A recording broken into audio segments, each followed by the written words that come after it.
Le CAC 40 continue sur sa lancée aujourd'hui et oscille autour des 5400 points à la mi-journée.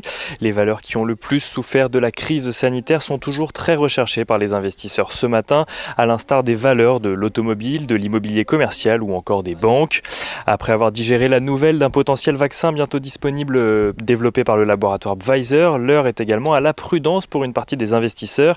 Certains pointent en effet le fait que l'industrialisation et la distribution de celui-ci risquent de prendre du temps, tandis que d'autres voient dans l'annonce de ce vaccin efficace à 90% un risque d'inciter les politiques à ne pas poursuivre leurs efforts budgétaires de soutien à l'économie, notamment aux États-Unis. Il n'en reste pas moins que 2/3 des valeurs du CAC 40 sont dans le vert à la mi-journée. Du côté des statistiques, à présent, l'indice ZOO du sentiment économique des investisseurs allemands chute pour le mois de novembre. Il ressort à 39 points après les 56,1 points du mois d'octobre, alors que le consensus en attendait 44,3 points. En France, le taux de chômage progresse par rapport au trimestre précédent. Il passe de 7,1% à 9%.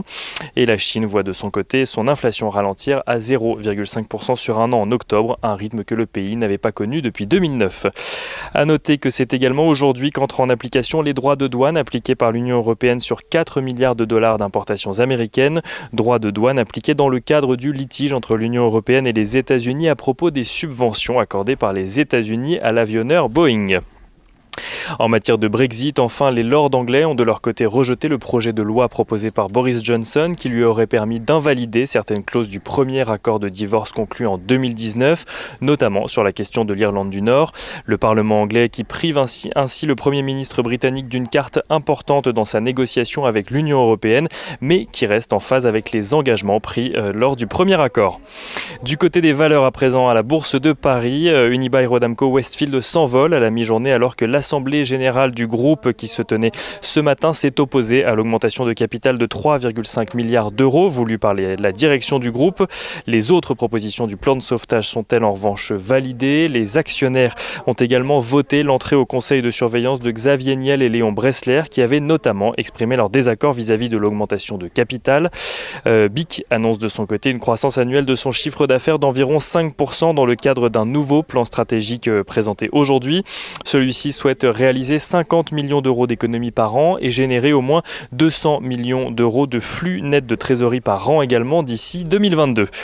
Et l'AMF annonce de son côté que Worldline possède à présent 93,9% de son concurrent Ingenico à la suite de son OPA.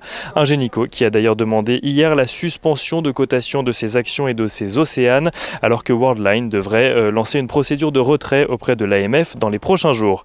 Et on finit avec les matières premières. Le baril de Brent se négocie à la mi-journée aux alentours des 43 $, tandis que l'once d'or, elle, est repassée sous les 1900 $. Et sur le marché d'échange, l'euro-dollar, lui, est repassé sous les 1,18 $ pour 1 euro.